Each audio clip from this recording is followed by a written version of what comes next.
Jessica, we consider you now our favorite Mexican actress. I love it because I You love have been Mexico. working with such a talented artist now from our country that we are very grateful, but we appreciate you so much, because you have done so much for Mexican art.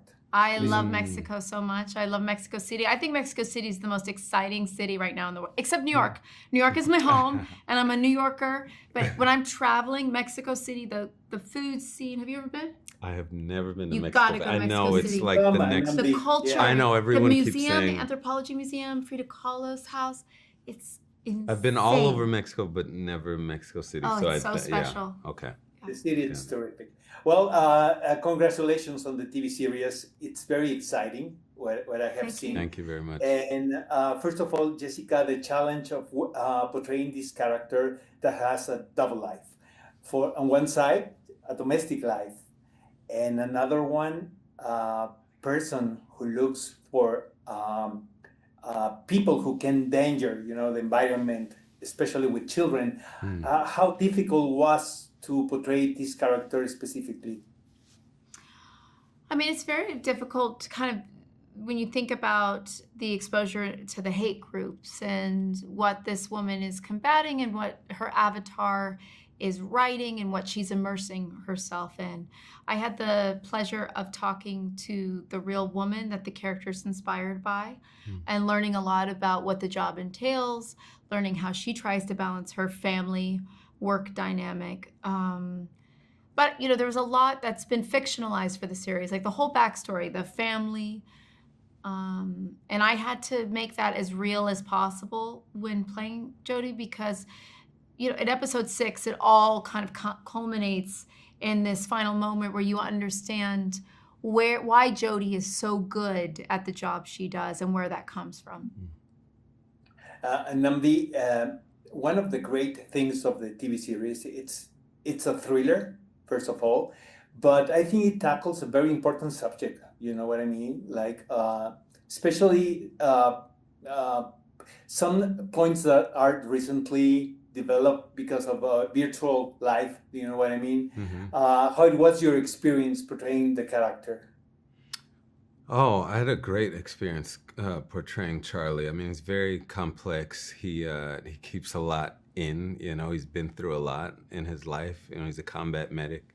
He's away from his family. He has to come back and sort of find his footing within his family, which is a very difficult thing to do. You see that the kids have gotten older, and you see that there's a different language in the home, and how do you figure out what that language is when you've been gone for so long? And I think the other thing is you see your wife really struggling and going through it.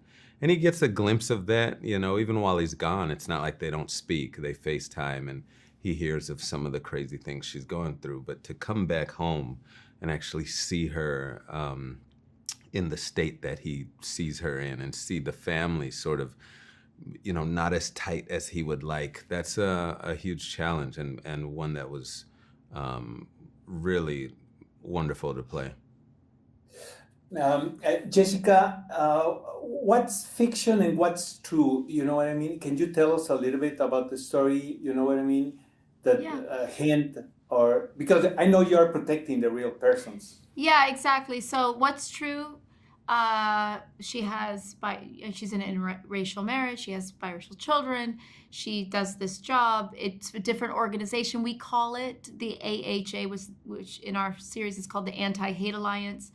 But it's a different organization in real life that we don't want to name for all kinds of reasons.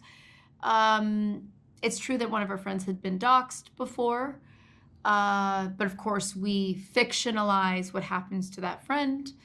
We fictionalized where Jodie's got her ideas for the avatar that she plays and how she created that. And we also fictionalized Jodie crosses professional boundaries in our series that the real woman doesn't cross. She really engages with extremists in a way that wouldn't be professional in real life.